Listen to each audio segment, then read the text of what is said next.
Naši možgani so sestavljeni iz več kot 100 milijard med seboj povezanih celic, ki morajo delovati v popolni harmoniji. Že majhna motnja lahko povzroči napačno delovanje tega izjemno zapletenega organa. Shizofrenija je posledica porušenega ravnovesja živčnih prenašalcev in hormonov, kar povzroči motnje mišljenja in zaznavanja. V Evropi za shizofrenijo trpi več kot 7 milijonov ljudi.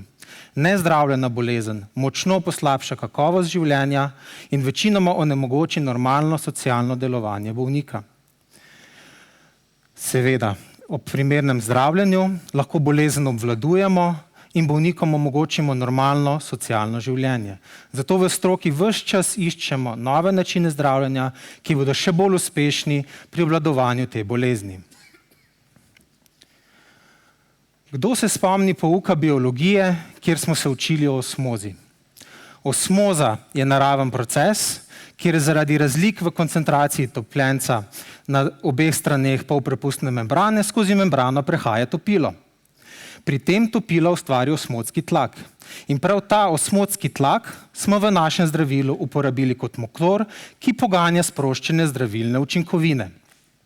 Ključni za delovanje zdravila sta dve majhni odprtini na vrhu tablete, skozi katere izhaja zdravilna učinkovina. Odprtini izvrtamo z laserjem, ki v delčku sekunde z natančnimi pulzi izvrta dve odprtini, premera manj kot milimeter in globine le nekaj desetink milimetra. V Krki smo kot prvo generično farmacevtsko podjetje razvili in na ključne trge lansirali izdelek v obliki tablet s podaljšanim sproščanjem na osnovi osmotske črpalke. Na voljo je v 3 odmerkih, kar omogoča prilagajanje vsakemu posameznemu bolniku. Zasnova izdelka omogoča odmerjanje enkrat dnevno, sam natančno definiran princip sproščanja pa skrbi, da je raven zdravila ves čas zdravljenja enaka. S tem dosežemo boljši terapevtski učinek, boljšo spremljanje zdravljenja in seveda sodelovanje bolnikov.